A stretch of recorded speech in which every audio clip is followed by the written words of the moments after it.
নমস্কার বন্ধুরা, আপনাদের সকলকে আমার চ্যানেলে অনেক অনেক স্বাগত জানাই। বন্ধুরা, আপনারা সকলেই জানেন আমি হোমিওপ্যাথি মেডিসিন রিলেটেড ভিডিও বানাতে থাকি। তাই যারা যারা এখনও আমার চ্যানেলটিকে সাবস্ক্রাইব করেনি তারা অতি অবশ্যই চ্যানেলটিকে সাবস্ক্রাইব করে পাশে থাকা বেল আইকনটা প্রেস করে দেবেন, যাতে যে কোনো ভিডিও ছাড়ার সাথে সাথে আপনাদের কাছে নোটিফিকেশান পৌঁছে যায়। তো চলুন বন্ধুরা, আজকের টপিক নিয়ে কথা বলা শুরু করা যাক। তো বন্ধুরা, প্রথমেই বলি, আজকে আমরা যে টপিকটি নিয়ে কথা বলবো সেটি খুবই সাধারণ একটি ব্যাধি। সেটি হচ্ছে পেটে কলিক পেন। কলিক পেনটা কি, যে আপনার পেটে একটা প্রতিনিয়ত একটা নির্দিষ্ট সময়ে কিনকিন করে পেন হতে থাকে। সেটি হয়তো সারাদিনও হবে না, বা অনেকের ক্ষেত্রে এটি সারাদিন অসুস্থতা অস্বস্তিকর একটা পরিস্থিতি তৈরি হয়।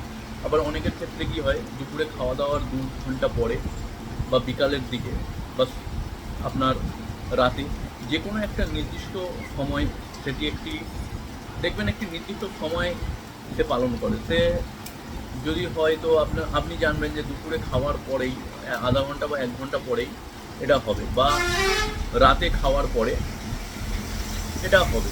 তো সেখান থেকে আপনারা হয়তো কোনো একটা মেডিসিন খেয়ে নিলেন, বা আপনি কিছু একটা জোয়ান খেয়ে নিলেন, আপনি আমলকি খেয়ে নিলেন, আপনি যা হোক একটা কিছু খেয়ে নিলেন, যেটাতে সাময়িক একটা আপনি আরাম বোধ পেতে পারেন, ঠিক আছে। কিন্তু ওটাকে আপনি নিরাময় করবেন কী করে? প্রথমত বলি যে যদি আপনি ওটাকে একদম পিওর করতে যান, তাহলে আপনাকে একটা লং টাইম পিরিয়ডে একটা যে কোনো ভালো হোমিওপ্যাথি ডাক্তারবাবুর আন্ডারে থেকে একটা 7-8 মাসের প্রসেসে আপনি ওইটাকে নিরাময় করতে পারেন। কি হয়ে যায় যে, ধরুন বিশৃঙ্খল জীবনযাপন মানে বিশৃঙ্খল খাওয়া দাওয়াটা অ্যাকচুয়ালি যেটা স্বাভাবিক খাওয়া দাওয়া কী হয়, যে 2 ঘন্টা 3 ঘন্টা ছাড়া ছাড়া কিছু না কিছু খাওয়া পেটে দেওয়া। এই নয় যে অনেক ভারী খাবার বা অনেকটা আহার করা। আপনি যদি 4টে বিস্কুটও খান, সেটাও কিন্তু আপনার শরীরে কাজে লাগে।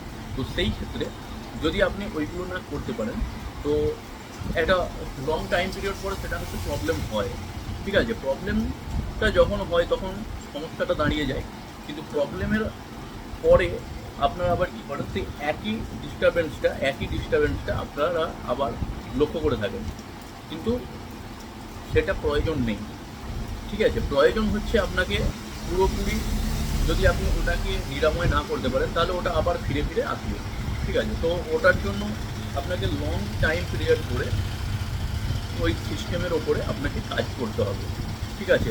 পুরো ডাইজেস্টিভ সিস্টেমের উপরে আপনাকে কাজ করতে হবে। তার মধ্যে লিভার ফাংশন, স্টোমাক ফাংশন, আপনার প্লিহা ফাংশন, প্রত্যেকটা জিনিস, ওকে, গল ব্লাডার, সব কিছু ওর আন্ডারে থাকবে, ঠিক আছে।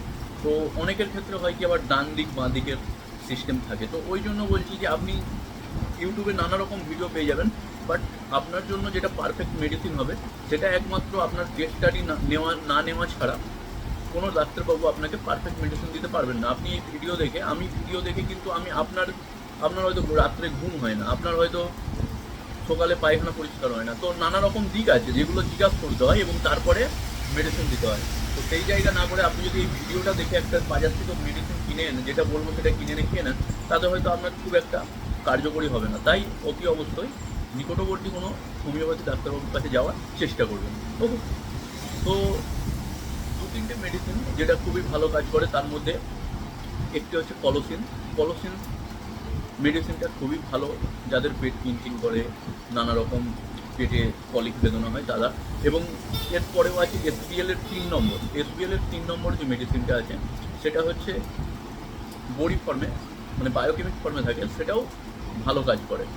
এবং সর্বশেষ হচ্ছে চেলিডোনিয়াম মাদারটা খুব কার্যকরী একটি মেডিসিন। তো এটি আপনারা নিজেদের শরীরে প্রয়োগ করে দেখতে পারেন, বাট প্রত্যেকটা মেডিসিন প্রয়োগ করার আগে নিকটবর্তী ডাক্তারবাবুর পরামর্শ অবশ্যই নেবেন। ধন্যবাদ। আশা করি আপনারা ভালো আছেন এবং ভালো থাকবেন। যদি ভিডিওটি ভালো লেগে থাকে চ্যানেলটিকে সাবস্ক্রাইব করে দেবেন, পাশে থাকা বেল আইকনটি প্রেস করে দেবেন, বন্ধুদের সাথে শেয়ার করে দেবেন, এবং পাশে লাগার জন্য আপনাদেরকে অনেক অনেক ধন্যবাদ।